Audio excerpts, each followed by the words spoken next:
Alport syndrome is a rare genetic kidney disease. It currently has no cure and no FDA-approved treatment. Fibrosis in our kidneys in Alport syndrome over time causes, for a lot of Alport patients, end-stage renal failure. That means that our kidneys stop functioning, stop being able to do the job of eliminating toxins from our bodies. So for many Alport patients, their journey includes dialysis and/or kidney transplant. And being hooked up to a dialysis machine for 3 to 4 days a week, 3 to 4 hours at a time, takes a huge emotional and physical toll on patients. And I certainly saw that with my own son when he went through this process. Securing an approved and suitable living kidney donor is challenging, to say the least.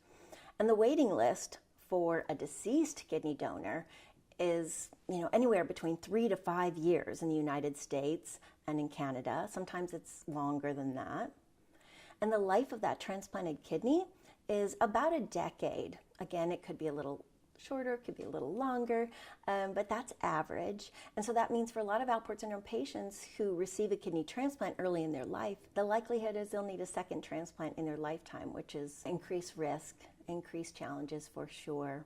When you are a living donor or you're a transplant recipient, your life changes forever and your health risks are forever changed.